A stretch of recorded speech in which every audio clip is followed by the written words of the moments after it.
Hello guys, അങ്ങനെ കേരളത്തിൽ election result വന്നിരിക്കുകയാണ്. 102 സീറ്റോട് കൂടി ബഹുഭൂരിപക്ഷത്തിൽ UDF അധികാരത്തിലേക്ക് വന്നിരിക്കുകയാണ്. 35 സീറ്റിലേക്ക് കൂപ്പുകുത്തിരിക്കുകയാണ് LDF. 3 സീറ്റ് ഓപ്പൺ ചെയ്ത് BJP. 100 മേലെ സീറ്റ് ലഭിക്കും എന്നുള്ളത് VD സതീശൻ പറഞ്ഞതുപോലെ വിസ്മയം തീർത്തിരിക്കുകയാണ് UDF. കേരളത്തിലെ പ്രബുദ്ധരായ എല്ലാ ജനങ്ങൾക്കും, UDFന് വേണ്ടി വോട്ട് ചെയ്ത എല്ലാവർക്കും, വിജയിച്ച എല്ലാ സ്ഥാനാർത്ഥികൾക്കും എൻ്റെ അഭിവാദ്യങ്ങൾ. കാരണം നമ്മൾ ആഗ്രഹിച്ചതാണ് കോൺഗ്രസ് അധികാരത്തിലേക്ക് വരാൻ വേണ്ടിയിട്ട്. പിണറായിസത്തിനെതിരെയും അവരുടെ നിലപാടിനെതിരെയും വിമർശനം ഒരുപാടുണ്ടായിരുന്നു.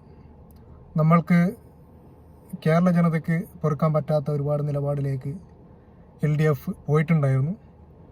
അതിനെ തിരുത്തുന്ന പാർട്ടി പ്രവർത്തകരടക്കം അതിനെ തിരുത്തുന്ന കാഴ്ചയാണ് നമുക്കിപ്പോൾ കാണാൻ വേണ്ടി പറ്റുന്നത്. അതുകൊണ്ടാണ് നമ്മൾ പയ്യന്നൂരിലും തൃക്കരിപ്പൂരിലും പോലും അവർക്കേറ്റ തിരിച്ചടി.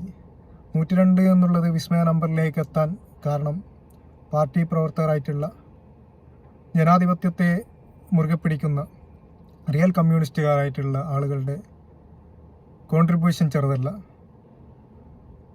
പാർട്ടി അടിമകളാകാതെ മുന്നോട്ട് വന്ന് കേരള ജനതയ്ക്ക് ഒപ്പം നിന്ന എല്ലാ കമ്മ്യൂണിസ്റ്റുകാർക്കും എൻ്റെ അഭിവാദ്യങ്ങൾ.